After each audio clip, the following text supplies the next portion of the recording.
lixdii Juun 2020 madaxweynaha Jamhuuriyadda Somaliland ee hadda ayaa waxa uu soo qoray boostigan ama qoraalkan uu ku soo qoray bartiisa Facebook waxaan u yiri waxaan aad ugu faraxsanahay in suxufi samafale buu isagoo aad u amaanaya Cabdimaalik Sheekh Muuse Coldoon dib uu helay buu xorriyadiisii madax banaanida waxaan uga mahad celinaa buu yiri tixgelinta iyo saamaxaada aan u soo jeedinay yani madaxweynaha Somaliland hadda ayaa talab u diray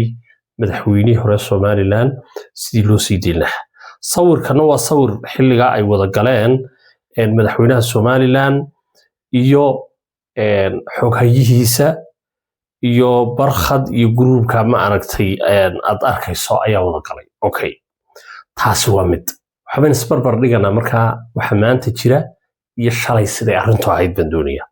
waxaan hadaba rabaa inaan ku daawasiyo muuqaalkan baleeg waxaad moodaysaa in xarigii lagu soo batay oo ugu dambeeyay Cabdimaalik Sheekh Muuse Coldoon oo xalay ma habeen hore magaalada Burco laga xidhay markii horta waan cambaareynaa Cabdimaalik xarigiisa waxaan ku cambaareynaa in sifo sharci loo marin waxa soo baxaysa inaan laleeyahay xarig Cabdimaalik waxa badhigu jawaabidii uu ka jawaabay shirkii jiraayad ama kun warbaahineedka madaxweynuhu xafladdu ka hadlay aadiya ninkaas waa wasiirka cadaaladda hadda Yunis wasiirka cadaaladda ee Somaliland xilliga isagoo mucaarad u doodiyay Cabdimaalik qodobkana ma iga haysa maxaa lagu haystaa Cabdimaalik maanta waana kaaga warramay maanta Cabdimaalik shalay toole miyaanu ahayn taana weynu dul istaagi balse aan ku yaro noqono wasaaradda cadaaladda ee shalay toole cadaaladii ay arkayeen reer wadani maanta ma muraayad kala xidheen barkhad baynu arkanay khaliif baynu arkanay sidaas maxaa dhici jiray shalay Cabdimaalik wuxuu sameyn jiray maanta muxuu sameeyay Cabdimaalik intuu halkaas soo istaagay baa ummad caruur iskuul wax ku baranaysa iyo jaamacad ayuu isagoo weligii iskuul ka arag isagoo meel uu ku yaala tagin isagoo si uu ku eegyahay arkin ayuu intuu sawir soo qaaday buu fadeexadeeyay waslad xaaraana ka dhigay oo maanta Somaliland iyo reer Sheekh Saxaaq lagu caaya abaarsi iskuul sharaf la weey waa iskuulka kaliya ee ilaa iyo Japan Indonesia bariga adduunka min Malaysia ilaa Northern America Canada iyo Mareykan iyo Europe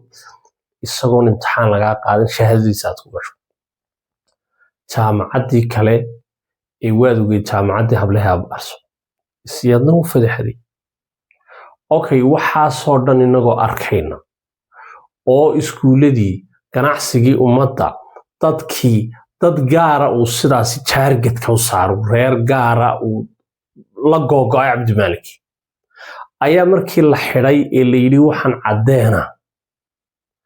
iyadoo oo lagu dulhayo leeyahay war iskuulka ma aragtay maya war jaamacaddan ma aragtay maya war miyaa tagtay maya war sawir miyaad ka qaaday maya sid ku ogaatay ayaa waliba iyadoo afs loo fidiyay oo arkayso maxaa dhici jiray markaa Cabdimaalik marka la xidhay dhulgariir baa dhici jiray boostiyada free ka kaca Soomaali oo dhan marka wadaniga ayaa bilaabi jiray ka kacay Cabdimaalik baa la xidhay cadaaladii shalay toole markaa miyaa maanta la arki waayay that's my question maxaa lagu haystaa marka Cabdimaalik ma doonaya marka hadalka lagu haystay maanta ina ku yar dhageysiyo bal horta hadalkan yar dhageyso casuurta kuwa fuqarada laga qaadaa waxaana la siiyaa kuwa laga qalsiyo tumaati yaa deeyo tabaran sawiro صح cashuurta buu yiri waxa laga qaadaa kuwa fuqarada kuwa ladan baa la siiyaa okay hadalka marka la eego waxyaabaha la qorayo mucaaridada iyo wuxuu shalay lahaa ma aha hadal maanta uu ku xirmi karo marka la eego boggiisa maalmaha wuxuu ka hadlay cashuurta markii markabka Omar lagu xanibay badda ayuu wuxuu ka hadlay cashuurta mawaajiba arrinta cashuurta la isku haysta cashuur dhaafka ayuu yiri cashuurta mawaajiba madiini baa saas marka hadlay mar kalena khudbadii jimcaha waa kan soo qaatay cashuurta faqarada laga qaadaa dadka tujaarta la siiyaa sidee baa loo siiyaa marka waa su'aal caadi oo la isweydiin karo yani ma lagu kabaa isagu wuxuu leeyahay inta ladan baa qaadato waa run cashuurta yaa qaatay wasiirada iyo xildhibaanada iyo dadkaas lagu qaataa 5,000 qadaraasida waaweyn qaata faqara wax ka soo gaadha beentii maaha waa run imise wasiiradu qaataan intay qaataan baarlamaanku intay guurtida qaataan tagaasimiyaashii gudoomiyaha hay'adaha qaataan maxay yihiin de waa run been maaha waa kaasoo maanta laaluush baa lagu bixinayaa $100,000 iyo malaayiin guri madowga la iska sii $7 milyan waxaasoo dhan baa jira marka beentii muu sheegin waxaan waa cashuurtii dadka miskiinta tabaanada ku haysata suuqiyo tacaanaha ku iibsiyo toorgiga soo kacaysayo ka harageysitaa laga qaaday cashuurtani runta marka la sheegana waxa la siyaasadaa wax weyn maaha cabdimaalik markaa shalay tol buu lahaa waxaana lagu gaariyay briish ay iyagu haddaba cadaaladii shalay toole hadday tani la xumayd maanta maxay la xumaan weyday maxay sirdoonka inta loo dhaco gurigiisii loo soo qafaalanayay maxaa loo jirdilay maxaa wixii shalay toole looga hadlayay mee waarankii lagu soo qabanayay wixii aaway waxaan weydiinaynaa wasiirka cadaaladda waxaan weydiinaynaa baarlamaankii shalay u doodayay barkhad ka mid ahaa cabdiqaliif oo in adeerkii isagu maanta uu xanuunsanaya allah caafiyo kuma jiro maxamed abiib baynu weydiinaynaa waxaanu weydiinaynaa raggii aawaya haddaba nimankii halkii qabteen kuwii shalay toole markuu meheradaha beesha subeer awaru caayayuu fadeexadaynayey marka la xidho lahaa waa inankayagiyo waa shiikhiyo sharaf buu lahaa maanta halkay qabteen muxuuse shalay toole cabdimaaligii shiliweed dhanka kale marka laga eego dhinaca miidiyaha wuxuu noqonayaa cabdimaalik saxafigii 3 ee reer somaliland ee la qabto saxafigii 3 wey may dhicin weli xukuumad aan sanad gaadhin oo 30 saxafi la xiray may dhicin xukuumad aan sanad gaadhin oo 12 dil ay dhaceen may dhicin weli waxaas oo kale xukuumad tan kale intaasoo safar weli xukuumad sanad joogta may tegin 5-6 safar oo dibadda